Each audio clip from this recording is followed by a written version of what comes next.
나를 따르라 라고 하는 그 주제, 제자의 길에 대한 내용을 가지고 계속해서 함께 나누고 있습니다.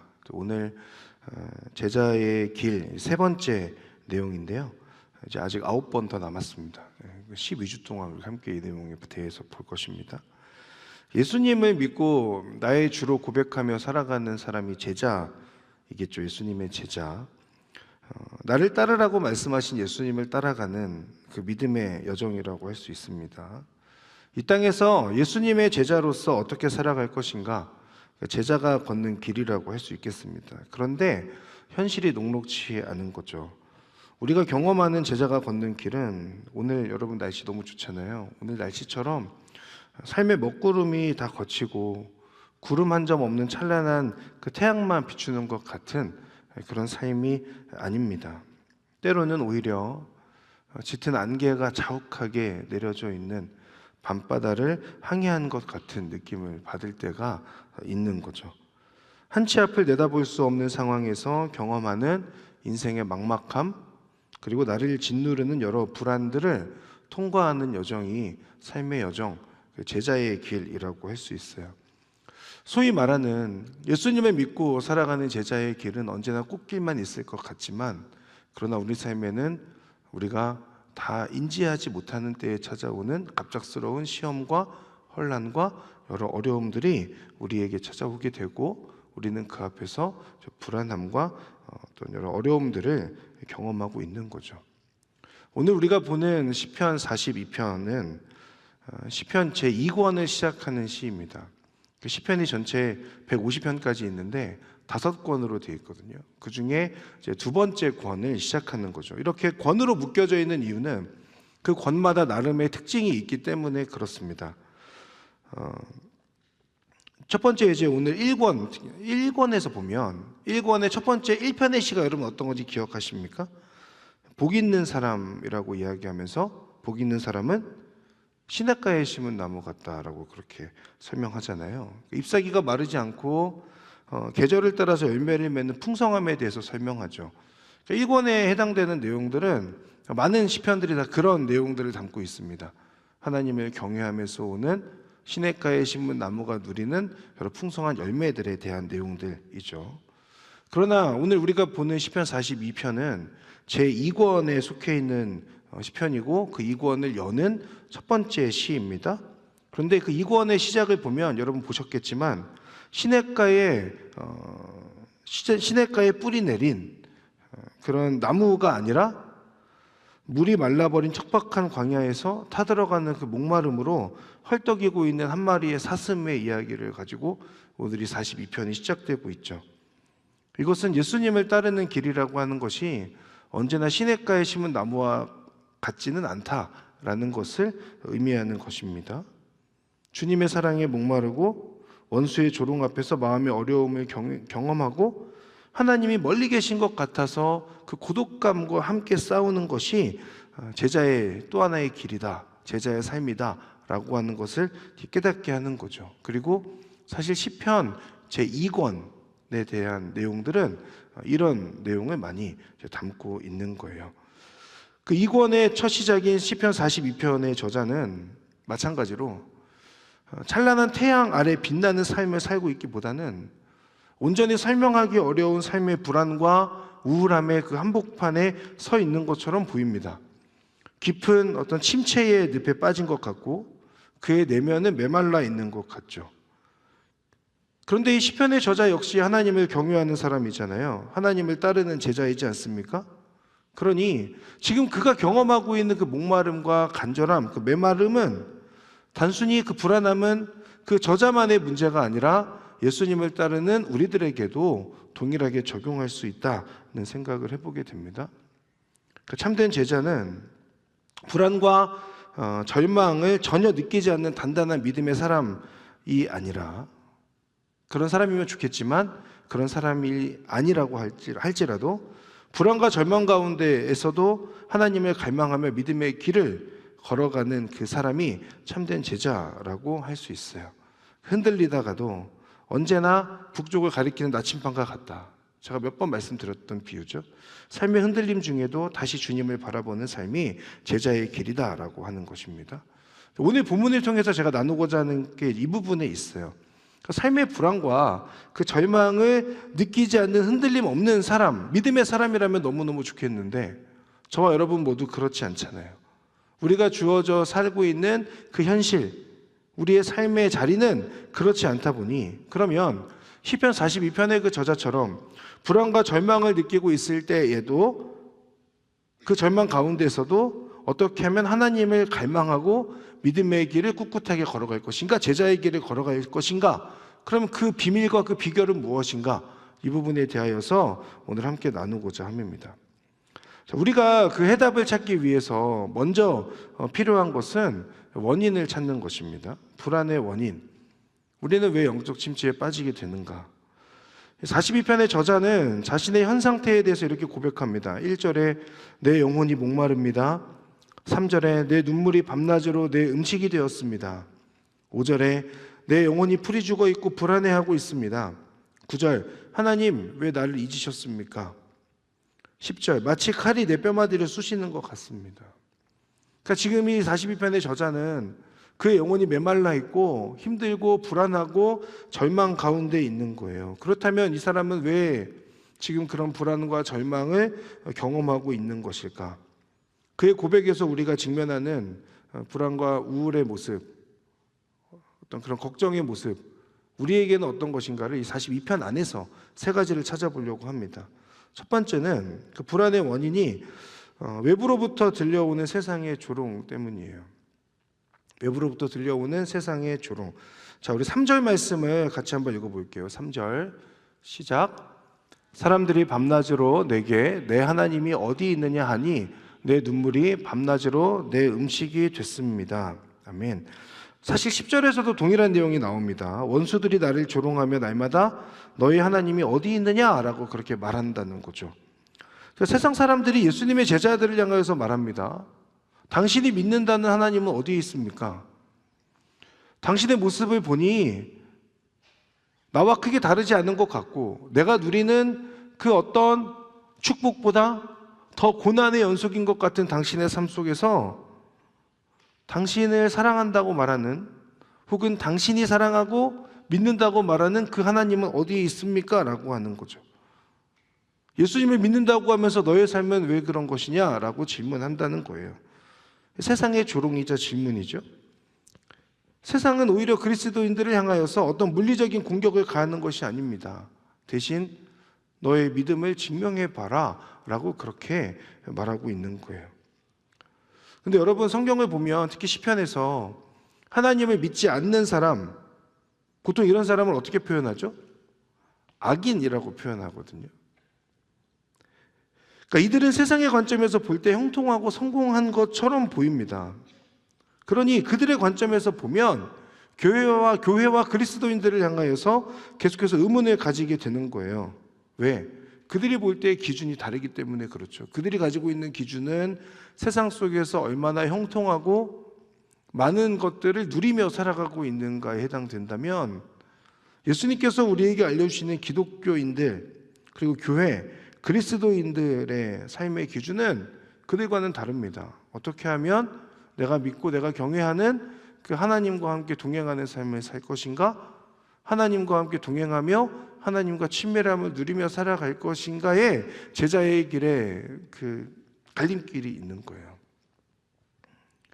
반대로 세상이 교회와 그리스도인들을 볼 때 그 어떤 의문도 가지지 않는다면 오히려 우리는 그들의 기준에 맞추어져 살고 있는 것은 아닌가라고 하는 생각을 해볼 필요는 있죠. 그러니까 우리는 이런 세상의 조롱, 당신이 믿는 하나님이 어디 있느냐라고 하는 그 세상의 조롱 앞에서 우리가 담대할 수 있는 것은 그들이 가지고 있는 그 기준에 해당되는 것으로 우리가 평가받지 않기 때문이고, 그리고 온전히 하나님께서 나와 함께 하신다는 것을 믿고 있다면 그 믿음 안에서 우리는 그 세상의 조롱을 담대히 쳐낼 수 있어요. 그런데 문제는 내가 성령 충만하지 않고 굳건한 믿음의 반석 위에 있지 않을 때에 그때는 세상이 조롱하는 그 소리가 너무너무 크게 들리고 나를 사로잡는다는 거죠. 그러다 보면 오늘 시편의 저자처럼 불안함과 걱정과 우울함 속에 스스로 사로잡히게 되는 거예요. 또 하나 불안의 원인 두 번째는 뭐냐면 과거의 은혜에 갇혀버린 생각들 때문이라고 할 수 있어요. 4절의 말씀을 보겠습니다. 4절 같이 읽어볼까요? 4절 자 시작. 지난 날들을 생각해 보면 내 영혼을 토해내지 않을 수 없습니다. 내가 많은 사람들과 함께 그 행렬을 이끌고 하나님의 집으로 가며 명절을 지키러 가는 사람들 사이에서 기뻐 외치며 찬양했습니다. 아멘. 자, 저자는 지금 과거에 자신이 많은 사람들을 이끌고 찬양하며 예배하는 영적 리더였다는 것을 드러내는 것 같죠. 그런데 한 가지 문제는 뭐냐면 지금 이 시편의 저자는 과거에 경험한 그 은혜와 영광에 여전히 갇혀 있어요. 지금 경험하고 있는 현실은 척박하고 메말라 있고 하나님과의 거리는 멀고 하나님을 사랑한다고 말은 하지만 허공에 치는 메아리인 것 같고 그런 느낌을 받음에도 불구하고 내가 화려하고 뜨거웠던 과거의 영적인 경험들을 생각하고 그것들을 다시 끄집어내서 곱씹어 보면서 하나님 앞에 이야기하고 있는 거죠. 그 기억이 오히려 현재의 비참함을 더 돋보이게 하고 비교하게 하면서 영혼을 토해내지 않을 수 없다라는 것으로 표현되어지고 있는 겁니다. 과거에 경험한 하나님의 은혜가 얼마나 뜨거웠었는지, 예전에 어떤 자리에서 리더로 섬겼는지 스스로에게 라떼 이야기를 하고 있는 거죠. 내가 그때는 그랬는데, 그때 이렇게 뜨겁게 하나님을 예배하고 하나님을 찬양했는데, 예전에는 내가 어떤 리더십의 자리에도 있었고 아웃리치에 가서 이런 은혜를 경험했었고, 근데 그것이 과거에 머물러 있는 거예요. 가까운 시일 내에. 현재에는 없는 거죠. 그러니 오늘 경험하는 은혜는 메말라 있는 상태, 그 안에서 불안의 원인을 찾게 된다는 것입니다. 세 번째 원인은 적들의 공격 앞에서 느끼는 하나님의 부재 때문이에요. 그 앞에 두 가지, 세상의 조롱과 또 과거의 영광 이런 것들보다 저자를 더 힘들게 하고 있는 것이 뭐냐면 하나님이 느껴지지 않는 것입니다. 9절 말씀을 같이 보겠습니다. 9절 자 시작. 내 반석이신 하나님께 내가 말할 것입니다. 왜 나를 잊으셨습니까? 적들에게 억눌린 채 슬퍼하며 돌아다녀야 합니까? 자, 하나님이 나의 시야에서 사라지신 것 같은 느낌을 받는 겁니다. 하나님을 부르고 하나님, 제가 하나님을 찾고 있습니다라고 그렇게 외치지만 그러나 하나님의 대답이 들려지지 않아요. 그러니 저자가 이야기하는 거죠. 하나님, 왜 나를 잊으셨습니까? 이것은 단순히 시편 저자의 고백일 뿐만 아니라 사실 때로는 우리의 고백인 것 같기도 합니다. 나의 삶의 문제에 함몰되어지고 내가 불안함을 경험하게 될 때 이 길이 맞는가 의심하며 살아가고 있을 때에 하나님을 향하여서 하나님 길을 알려주십시오. 하나님의 뜻이 무엇인지를 저에게 알려주십시오라고 그렇게 요청하고 외치지만 그러나 하나님께서 나의 삶에 침묵하고 계신 것 같은 느낌을 받는 겁니다. 나를 붙들고 계신다는 하나님, 눈동자처럼 지켜서 보호하겠다라고 말씀하신 그 하나님을 믿으면서 내가 한 걸음 한 걸음 믿음으로 걸어가고 있는데 하나님이 계시지 않는 것 같은 느낌을 받으니까 이 사람은 지금 버텨낼 힘이 없는 거죠. 나를 향한 하나님의 빛이 보이지 않는 어둠의 그 고독을 경험하고 있으니 불안함을 느끼게 되는 겁니다. 오늘 시편 42편에서 경험하게 되는 불안함의 원인 세 가지, 혹시 여러분에게 해당되는 것들이 있지 않습니까? 내가 예수님을 믿으며 제자의 길을 걸어가고 있다고 그렇게 고백하지만 그러나 여전히 내 안에 걱정과 두려움과 염려와 불안들이 있다면 그 원인들의 모든 것들은 아니겠지만 적어도 오늘 42편에서 보여지는 것은 이 세 가지의 불안의 원인들이 드러나고 있는 거예요. 그러면 이처럼 사방이 가로막히고 탈출구가 보이지 않는 것 같은 그런 불안함 속에서 제자는 어떻게 돌파구를 열어가야 할 것인가, 어떻게 반응해야 할 것인가 라고 하는 그 부분, 이 질문에 대한 답도 오늘 42편에서 찾아보고자 하는데 저자는 자신의 상황을 구구절절 다 일일이 설명하면서 하나님께 상황을 바꿔달라고 기도하지 않습니다. 대신에 그는 하나님을 향한 갈망, 능동적인 영적 몸부림이라고 표현하고 싶은데 하나님 앞에서 능동적으로 영적인 몸부림을 치는 모습을 보여지죠. 갈망하는 모습에 세 가지, 동일하게 세 가지를 정리해 봤습니다. 첫 번째는 사슴이 목이 말라 헐떡이는 것처럼입니다. 1절과 2절 말씀 같이 한번 읽어보겠습니다. 1절, 2절. 자, 시작. 오 하나님이여, 사슴이 목이 말라 헐떡거리며 시냇물을 찾듯이 내 영혼이 목이 말라 주를 찾습니다. 내 영혼이 하나님을, 살아계신 하나님을 목말라 합니다. 내가 언제 나아가서 하나님을 뵐 수 있겠습니까? 아멘.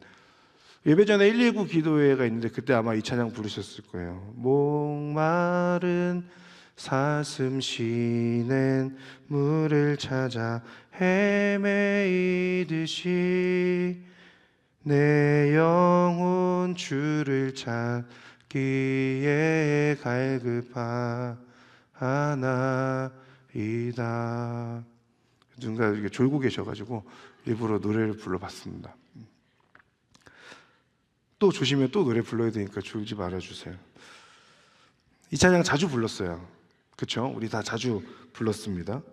저는 항상 이 찬양 부를 때마다 이 사슴의 우아한 어떤 그런 이렇게 뛰어다니는 모습을 상상했어요. 뭔가 가벼운 발걸음을 상상했는데, 그런데 목마른 사람은 결코 그런 우아한 모습이 아닌 거죠. 사실은 이 우리말 성경의 번역이 더 맞는 거예요. 목마른 사슴이 시냇물을 찾는다라고 하는 것은 목이 말라서 헐떡이며 시냇물을 찾는 모습이죠. 제가 지난 목요일 LTC 때 리더십 분들 앞에서 저희 가정에서 키우고 있는 한 생명체에 대하여 나눈 이야기가 있습니다. 피그미 다람쥐를 저희 집에서 키우는데요. 다람쥐라기보다는 그냥 쥐입니다. 쥐인데 그래도 이름은 다람쥐예요. 피그미 다람쥐. 근데 이 친구는 야행성이고요. 그리고 사람이 다가가면 항상 피하고 도망가요. 그래서 자기 집으로 이렇게 숨어버립니다. 근데 이제 이렇게 키우는 집이 있는데 그 안에서 항상 제가 이제 꺼내보고 이렇게 쳐다보려고 하면 항상 숨어 들어가가지고 톱밥 같은 데 밑에 들어가서 잘 안 보여요. 근데 한 번은 얘가 저를 계속 뻔히 쳐다보고 있는 거예요. 한 번도 그런 적이 없는데 저도 이제 궁금하니까 얘가 왜 쳐다보지? 이렇게 계속 쳐다봤어요. 그러면은 이렇게 문을 열면은 얘가 도망가서 이렇게 다시 숨어야 되거든요. 근데 문을 열었는데 안 숨고 계속 저를 쳐다보는 거예요. 얘는 분명히 본능상 사람을 무서워하고 그리고 낮에는 더더욱 도망가야 되고 숨어버려야 되는 아이인데 그날따라 저를 빤히 쳐다보고 있는 거예요. 그래서 뭐지? 그러고 다시 문을 닫고 다시 보는데 계속 저를 쳐다보고 있고 저랑 계속 눈싸움을 하는 거죠. 근데 나중에 그 이유를 알게 됐어요. 물통에 물이 비어 있었던 거죠. 그러니까 얘는 지금 제 동물학대가 아니고 며칠 동안 그 물통에 물이 이렇게 비어 있음으로 인해서 이 아이는 목이 마르고 물을 마셔야 되는데 물을 마실 방도가 없잖아요. 제가 거기에 채워주는 것밖에 방법이 없으니까 저한테 말을 못하고 계속 눈빛으로 얘기하고 있었던 것 같아요. 인간아, 물을 채워와라. 난 이거 먹어야 된다, 마셔야 된다라고 이야기했던 것 같죠. 목마름이라고 하는 건 뭐냐면 이런 본능도 거스르게 한다는 거예요. 그러니까 무슨 얘기냐면 사슴이 시냇물을 찾아 헤맨다는 건 우리가 생각하는 우아한 발걸음이 아니라는 거죠. 처절한 몸부림. 그 시냇물을 찾기 위해서, 그 목마름을 위해서 어떻게든 내가 이걸 마시지 않으면, 찾아내지 않으면 죽는다라고 하는 그 위기의식에서 오는 치열한 모습이라고 할 수 있겠습니다. 하나님을 향한 갈망이 이렇다는 거예요.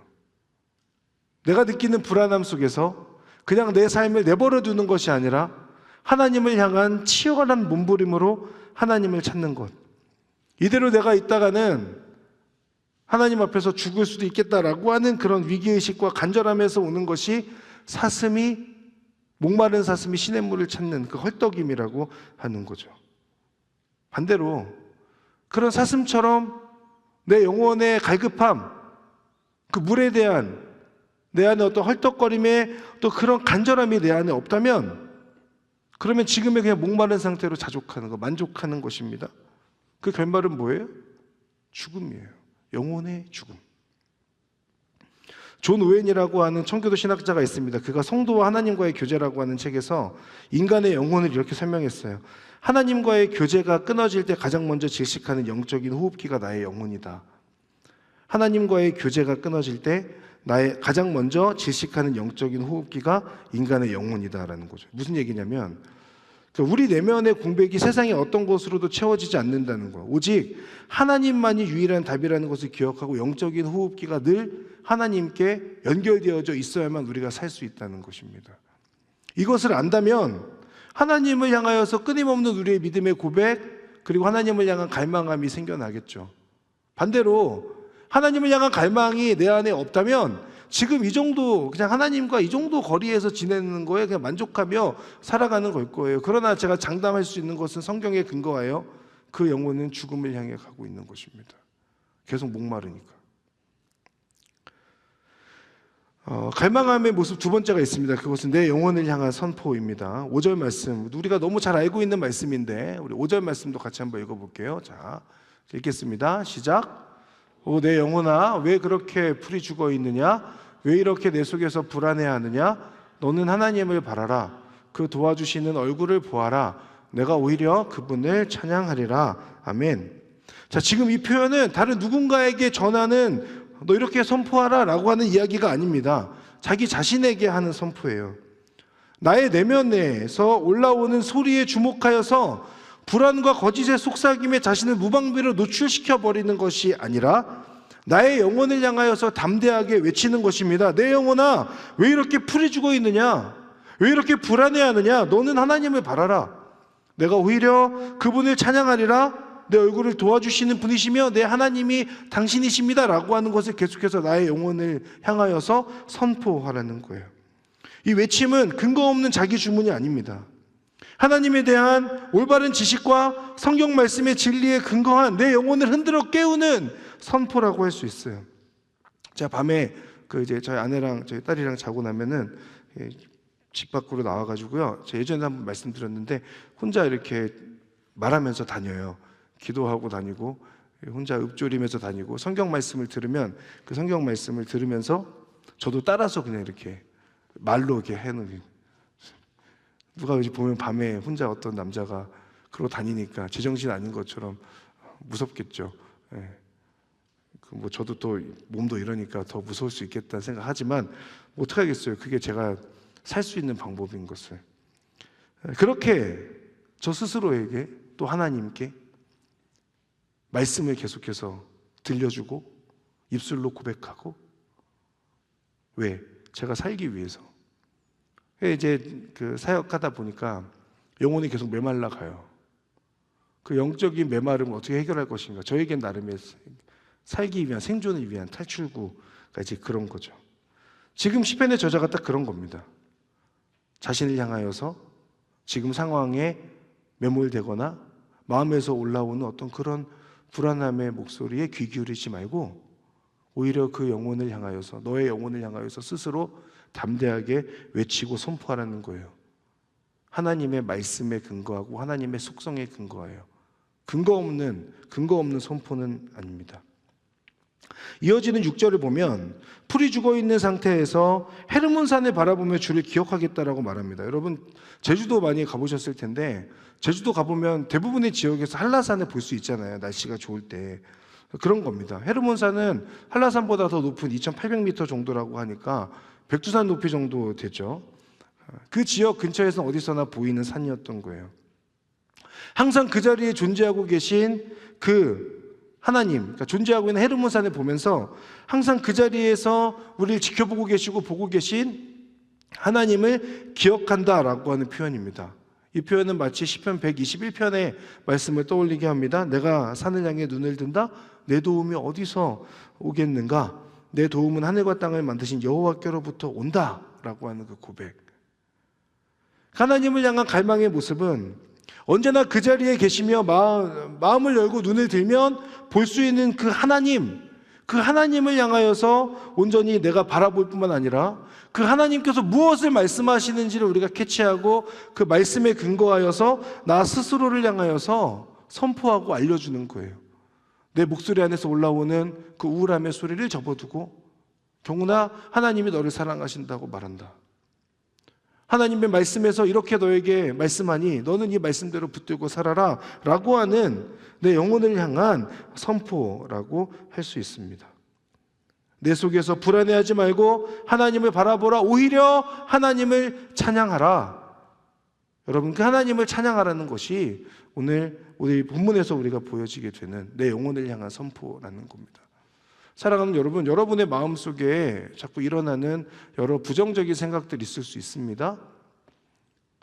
그 상황을 놓고 무시하자는 것이 아닙니다. 다만 그 상황 앞에서 내가 어떻게 반응할 것인가의 문제는 그 불안함의 목소리, 걱정의 목소리에 나 스스로를 함몰시키는 것이 아니라 오늘 말씀에서처럼 하나님의 말씀을 내 영혼에게 계속해서 들려주는 거예요. 하나님이 너에게 이렇게 말씀하신다라는 거죠. 언제나 그 자리에 계신 하나님께서 우리에게 말씀하여 주시고, 그렇게 우리는 하나님을 찬양하는 것, 그것이 하나님을 갈망하는 사람의 두 번째 모습이라고 할 수 있겠습니다. 세 번째 모습은 하나님께 닿는 기도에 대한 확신, 믿음이라고 할 수 있는데, 우리 8절 말씀 같이 읽겠습니다. 8절. 자, 시작. 그러나 낮에는 여호와께서 그 신실함을 보여주시고 밤에는 주의 노래가 내게 있으니 내 기도가 내 생명 되신 하나님께 닿을 것입니다. 아멘. 세상 속을 걸어가는 제자의 발걸음에 믿음의 굴곡이 있을 수 있죠. 베드로가 그랬던 것처럼 반석 위의 믿음이라고 할지라도 때로는 흔들릴 수 있습니다. 그러나 중요한 것은 믿음이 흔들릴 때에도 우리가 확신하는 것이 한 가지 있는 거예요. 그건 뭐냐? 내 기도가 내 생명을 주관하고 계신 하나님께 닿는다라고 하는 분명한 믿음입니다. 기도는 하나님께 드리는 것입니다. 그렇죠? 허공에 대고 하는 외침이 아닙니다. 그리고 다시 메아리가 돼서 나에게 다시 찾아오게 되는 어떤 그런 목소리도 아닙니다. 하나님께 드리는 것, 하나님께서 들으시는 것, 하나님께 닿는 것이 기도다라고 하는 거죠.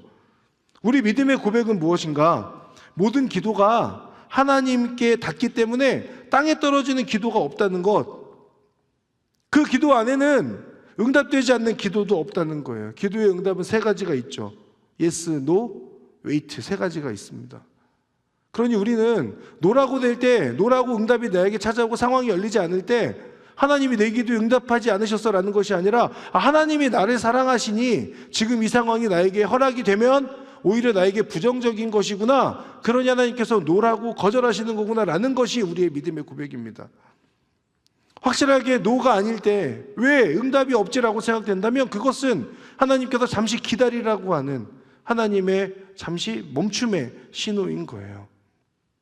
오늘 시편의 저자처럼 내 기도가 내 생명 되신 하나님께 닿습니다. 닿을 것입니다. 이것이 분명한 우리의 고백입니다. 사랑하는 여러분, 우리가 하는 기도 하나님께서 다 듣고 계신다는 것을 여러분 꼭 신뢰하시기를 바랍니다. 그 믿음의 흔들림 없이 나아가시기를 바랍니다. 땅에 떨어지는 기도는 없고 모든 기도가 하나님께 닿음을 여러분 기억하십시오. 그러니 하나님께 기도하는 것을 포기하지 마세요.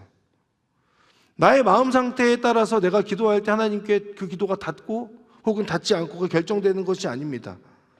의심하지 않는 기도의 사람이 되셔서 여러분의 모든 기도에 하나님께서 귀 기울이시고 응답하신다는 것, 여러분 꼭 그것을 기억하시기 바라요. 작은 속삭임의 기도도 하나님은 다 귀 기울여 듣고 계신다. 이것이 하나님을 갈망하는 사람의 모습이고, 그 모습으로 인하여 기도하는 것을 포기하지 않는 것입니다. 그렇다면 이 시편의 마지막입니다. 이 시편의 저자가 자신의 마음속의 불안함 가운데서도 하나님을 갈망하고 하나님께 기도하는 것을 포기하지 않을 수 있는 그 이유가 무엇인가? 그것은 이 시편의 저자가 고백하고 있는 하나님이 어떤 분이신가를 우리가 봄으로써 우리에게 적용할 수 있는 것인데, 하나님이 나에게 어떤 분인가? 하나님이 어떤 분이시기에 그분을 갈망하고 있는가? 그것에 대한 세 가지 내용 또 정리해 보았습니다. 첫 번째는 하나님은 살아계신 분이시다라고 하는 것이 시편 저자의 고백입니다. 2절에 보면 내 영혼이 하나님을, 살아계신 하나님을 목말라 합니다 라고 그렇게 이야기합니다.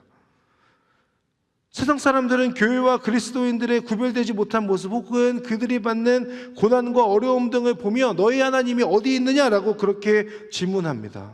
없는 거 아니야? 라고 그렇게 조롱하기도 하죠. 그러나 우리가 분명하게 믿는 하나님은 나를 만드시고 나와 함께 하시며 나와 동행하는, 언제나 살아 역사하시는 하나님이신 줄을 믿습니다. 그것이 우리의 믿음의 고백이지 않습니까? 하나님이 살아서 지금도 여러분을 지켜보고 계시고 함께하고 계신다는 것. 내 상황이 어렵고 하나님이 보이지 않는 것 같고 느껴지지 않는 것 같고 내 삶에 돌파구가 없다 하여서 하나님이 죽으신 게 아니잖아요. 하나님은 알파와 오메가, 시작과 끝이신 동시에 지금도 그 모든 역사를 주관하고 계신 하나님이신 줄 믿습니다. 그분이 우리의 하나님이세요. 살아계신 하나님. 우리의 삶도 지금도 살아계신 그 하나님의 손 안에 있는 것이죠. 살아 역사하시며 여러분의 삶을 책임지시는 그 하나님을 바라보는 것을 포기하지 말고 다시 한번 하나님을, 그 살아계신 하나님을 붙드는 여러분들 되시기를 주님의 이름으로 축복합니다. 두 번째는 도와주시는 하나님이세요. 5절과 11절에 보면 도와주시는 얼굴을 보아라. 도와주시는 분이시며 내 하나님이십니다. 라고 하는 도와주신. 여러분, 이것은 도와주신다는 것은 원어의 내용을 살펴보면 구원하신다는 의미를 담고 있습니다. 구원하신다. 존 스토트 목사님이 그리스도의 십자가라고 하는 그 책에서 이렇게 설명했어요. 그리스도께서 십자가에서 온전한 버림받음과 수치를 당하셨기에 우리는 영광스러운 구원과 안식을 얻게 되었다. 아들까지 내어주신 그 사랑의 하나님께서 마치 상한 갈대 같고 꺼져가는 불꽃 같은 우리들을 포기하지 않으시고 끝까지 도와주신다는 것. 하나님께서 여러분을 도와주신대요. 그러니까 우리가 다시 일어나서 하나님을 갈망할 수 있는 거죠. 나를 도우시는 하나님이시니까. 근데 저는 이 부분 묵상하면서 내가 뭐라고 하나님이 나를 도우실까라는 생각을 합니다. 죄송합니다. 하나님이 뭐라고, 죄송합니다. 여러분이 뭐라고, 주여, 여러분이 뭐라고 하나님이 여러분 도우십니까? 그럴 필요 없는 분인데 그건 사랑밖에는 설명할 수 없어요. 여러분을 사랑하시니까. 또 하나, 하나님은 신실하시고 반석이신 하나님이십니다. 8절에 신실함을 보여주시는 분, 9절에 나의 반석이신 하나님. 신실하심이 히브리어로 헤세드거든요. 헤세드 뭐냐? 아까 말씀드린 것처럼 끊어지지 않는 영원한 언약의 사랑.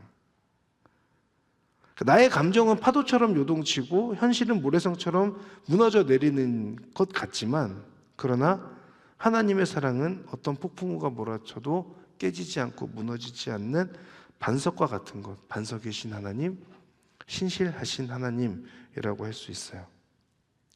하나님의 신실하심은 우리를 끝까지 포기하지 않으시는 그 하나님의 사랑으로 드러나죠. 여러분을 붙잡고 계신 그 손을 놓지 않으시는 것. 내가 여전히 너를 붙잡고 있다. 내가 너를 여전히 지켜보고 있다. 내가 너를 여전히 사랑한다. 라고 하는 그 속성이 신실하신 하나님, 반석이신 하나님이시라고 하는 겁니다. 여러분을 향한 하나님의 신실하심을 기억하세요. 신실하신 하나님, 반석이신 하나님 안에 거하는 여러분 되시기를 주님의 이름으로 축복합니다. 사랑하는 여러분, 지금 우리가 겪는 그 삶의 불안, 영적 침체에 빠지게 하는 것, 오늘 본문에서 세 가지를 살펴보았습니다. 세상으로부터 들려오는 조롱의 소리들이에요. 너 하나님 믿는다면서 근데 왜 그러니? 라고 하는 그 목소리 앞에서 하나님께서 우리에게 분명하게 알려주시는 것은 나를 붙들고 계신 하나님을 바라보라는 것이고 하나님을 갈망하라는 것입니다. 오늘은 메말라 있음에도 불구하고 과거의 은혜와 영광에 취해 있는 모습, 죄송합니다. 언제까지 과거에 내가 이렇게 열심히 하나님 사랑했다고 자랑하실 거예요? 그러면 오늘 어떻게 하나님 사랑하고 계세요? 최근에 하나님 언제 하나님과 소통하셨어요?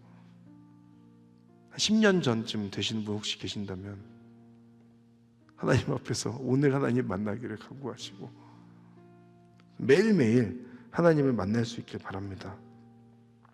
하나님이 계시지 않는 것 같으면서 오는 영적인 고독이 우리 안에 있을 수 있어요.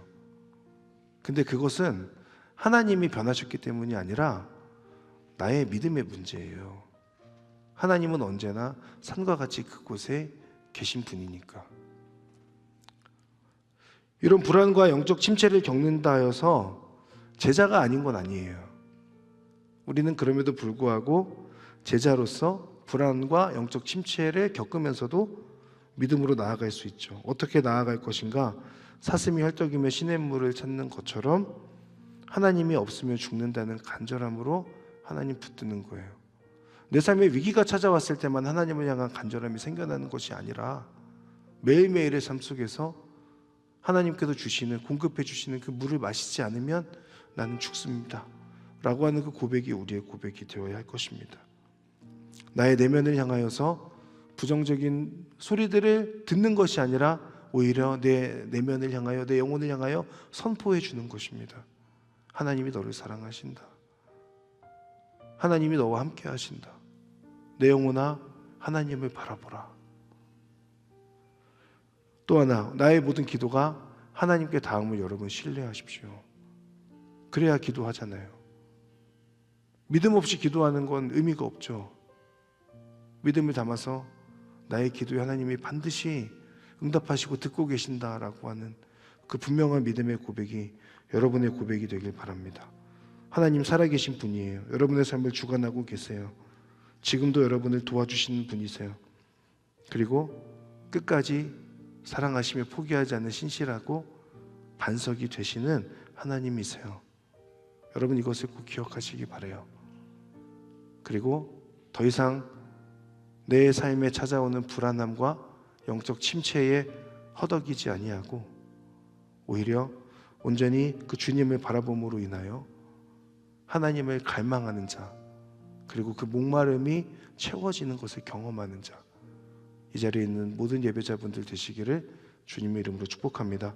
우리 함께 찬양하며 기도의 자리로 나아가겠습니다.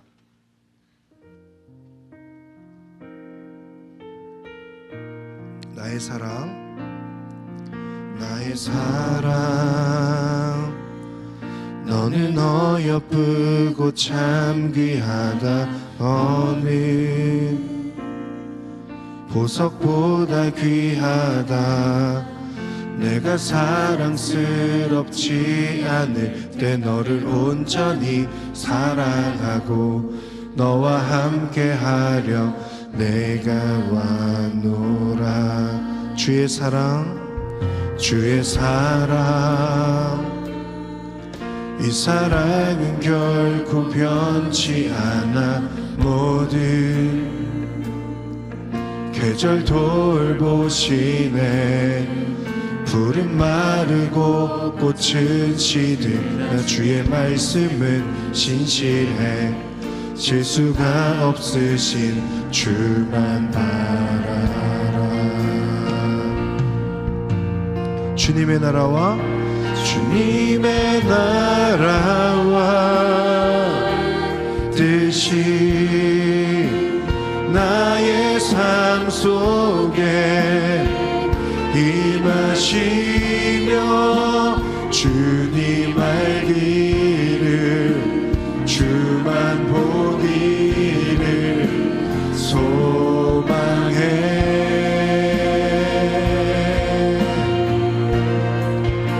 거룩히 살아갈 힘과 두려움 없는 믿음 주신 나의 하나님, 완전한 사랑 찬양. 주님의 나라와 뜻이 나의 삶 속에, 주님의 나라와 뜻이 나의 삶 속에 임하시며 주님 알기를 주만 보기를 소망해.